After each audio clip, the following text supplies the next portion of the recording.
Recently, we had the opportunity to produce the CPC Exam Blitz videos and live stream for Laureen Jandroep of CCO.US. After the production, we asked her to sit down with us and talk a little bit more about beginning a career in the growing field of medical coding, medical billing, and medical auditing.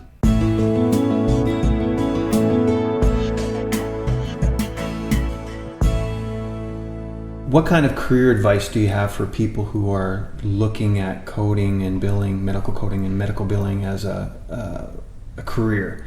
There's a lot of choices right now. Yeah.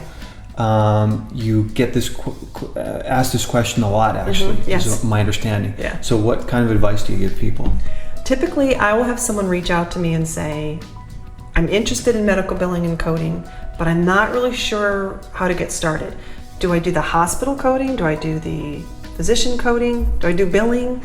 You know, they're a little bit lost, but they kind of recognize that they're interested in that field. So I normally will schedule a call with them and we'll start exploring what they're interested in. But my advice normally is the same. I recommend they start with a really good core credential. And to me, that's the CPC, the Certified Professional Coder credential. Even if they want to get in billing, coding is a part of billing. And it's really, I think, important to understand it. It helps you learn about all the different organ systems and things that you'll be coding for. Because really, coders are translators. They're translating the medical document as far as, you know, what sickness or illness the patient has and what procedures were done to treat it, and sometimes even how things happened, you know, like, you know, accidents and things like that. And then supplies. So there's a lot that they need to figure out. So that's a really good core credential. It makes sure they know the basics, and it's very well respected by prospective employers. And then after that, I tell them, as you're going through the course, there's something that's going to resonate with you that you're really going to like.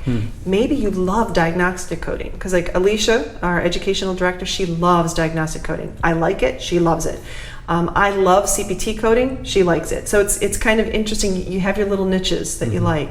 So then I tell them, you know, reach back out to me and we'll talk about exploring those other avenues. Diagnostic coders love the new HCC coding. It's very heavy in understanding chronic conditions that patients have. That's what's driving the reimbursement. So if that's something you love, it makes sense to do that. If you love E&M coding, which is like the office visits and things like that, becoming an auditor is really a good career choice. A lot of the people we get who already have some healthcare background, we get a lot of nurses. We encourage them to think about auditing because they already have that clinical understanding, so it makes it easier for them to audit. And auditing is just double checking and making sure what is being coded is accurate. And so you do these use computer programs or audit tools, and it's very interesting. So that's one thing you can audit. You can also audit, you know, surgery notes or many different things.